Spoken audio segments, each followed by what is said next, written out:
to Petersburg. And, you know, it was a wonderful time because guess what? We worked all the time. We worked going down the highway, we worked when we went to the job, and we worked coming back up the highway. But then there was an incident that occurred when we had a blizzard. And we were sitting on 95 for 4 hours and couldn't move. And guess what? It was my time to drive. So I'm driving, and he's sitting over there sleeping. But anyway, we bonded, and so I brought him in as my assistant. And we got so much done. We changed that whole division. We planned our professional development from the beginning to the end of the year. We kept those teachers in professional development the whole year for 3 years. We trained our principals. We made our principals go to conferences. How are you going to learn to lead when you don't know nothing? What was the racial makeup of this school Petersburg, district? predominantly black. Okay. Were the teachers predominantly black? And they paid pretty good salary. The teachers just did not have the necessary skills, abilities, and know-how to teach. But once you provide that training for them, they get better and better and better. And so that was a wonderful experience. And so I never shall forget the president of the Principals Association said, Dr. Howard, you're doing all the superintendent's work. I said, again? And he said, yes. And he said, you know, you're ready to be superintendent. And I said, I don't think I am. He said, well, I think you are. And so he said, okay, next time I see something that I think you can handle, I'll let you know. So sure enough, I get this call from him, and he says, there is an opening for a superintendent down in, down at King's Dominion. And Colonial Beach? No. King's Dominion is down off of 95. Doswell? Doswell, yes, And he said, I want you to try out for it. I want you to go just for your experience. And I want you to know that I have met some wonderful Caucasian friends, and I just love so many of them. I can't sit here today and say I love all of them, but I can sit here today and say that I love many of my friends, because without their guidance and without their support, I wouldn't have been successful in meeting my goals. And so I went and I interviewed, and I was very upset because this is the first time in my life that I have interviewed for a job that I didn't get.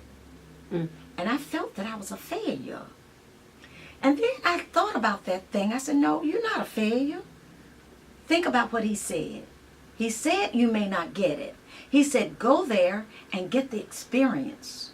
Try to remember the questions they ask a candidate who is applying for a superintendent's position.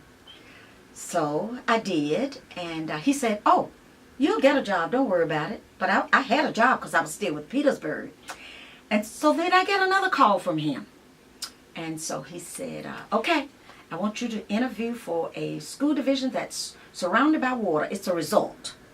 And I'm saying, I don't like water. I don't know if this is the kind of job I want. But anyway, I decided I would go. And then I thought about how I got the other job. So I revised my portfolio. And I was the last of the 5 candidates that were interviewed down at the military base on Route 1. I can't think of the name of it.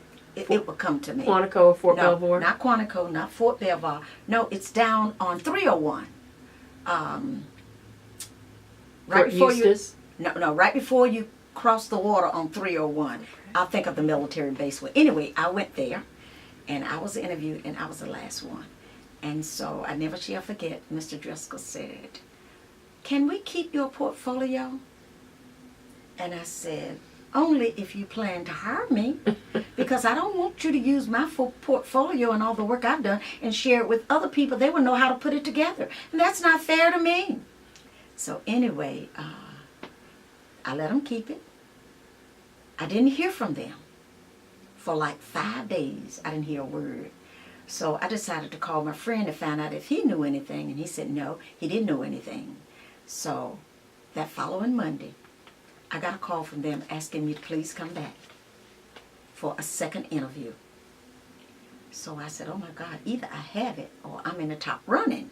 So I went back, and they told me that there were 2 of us that they called back, and that they had already interviewed the other person.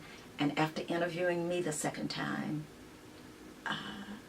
they asked me questions like, are you willing to live here? You know you're going to have to buy a house here.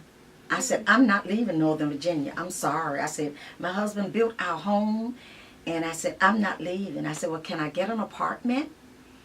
They said, well, yeah, but you may not want to get an apartment. You may want to look to rent a house, or you may want to look to get a condo.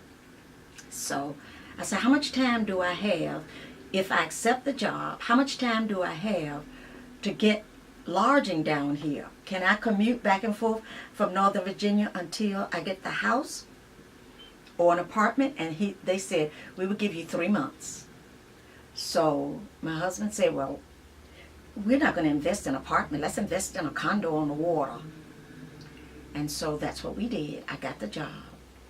But I never shall forget what the board said to me.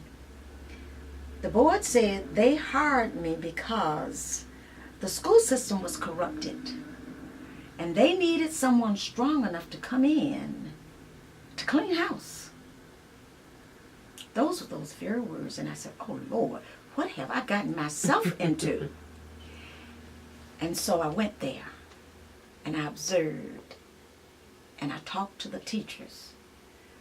And the more I observed, the more upset I became. Some of the things that I saw.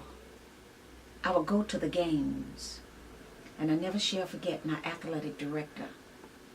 That night, we had a very good football team, good basketball team. And to see a young lady bring the money up from the concession stand, and to see him take the money out of the box, roll the money up, and put the money in his pocket. I didn't say a word.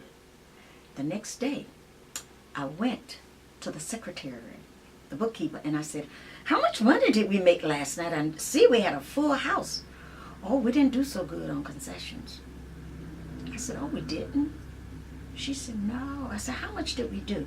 Oh, we only did like $150.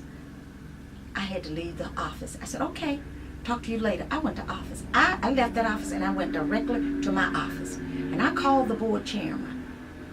And I said, now I see what you mean when you say corruption. And I told him what I saw. And he said, that's why we brought you here. Clean it up. Well, now look. Here is a white man who has been the mayor of the town, who has been a city council member, who is now the athletic director in the school, and has been there like 30-some years, and I'm going to take him on, and I'm black, and Colonial Beach is a predominantly white school system, just as racist as it can be.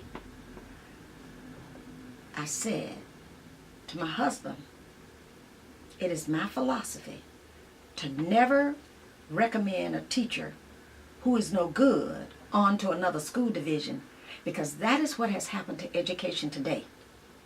When you get these teachers who can't teach, you don't want them in your school, but you want to pass them on to somebody else to hurt our children. I said I would not be a part of it. So my husband said, what are you going to do? I said, I'm going to take it on. And I took it on. It almost killed me. But I stuck with it. My car, my Lexus, all the tires were cut. I had the windows broken out.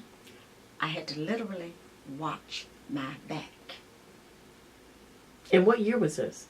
This is the whole time I was down there. So this is what year? 2001 to 2008. This is the mess I had to clean up. So he knew that I was investigating him. So his dear friend started looking for dirt on me. And when I was in Petersburg, mind you, I am the Associate Superintendent of Curriculum Instruction. I am not the finance person. There was some wrongdoing in Petersburg, not only with the school system and the finance person, but also with the city. There was some misuse of federal monies. So he would have his friend go out and look for dirt on me. And one of the things my parents taught me is, you guys will never steal. You were reared from an honest family with integrity, and you don't have to steal. And so he would get up in school board meetings, and he would degrade me.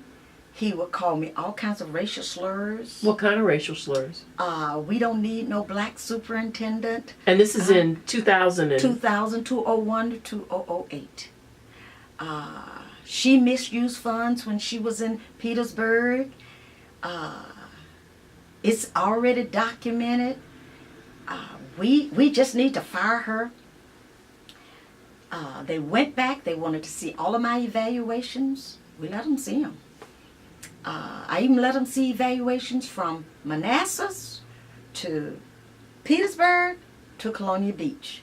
They couldn't find anything. They hired an investigator to investigate me because they were determined that I had stole the money. See, there was some money missing in Colonial Beach. But also in Colonial Beach, I had on staff at the high school the former city council member who was my finance director,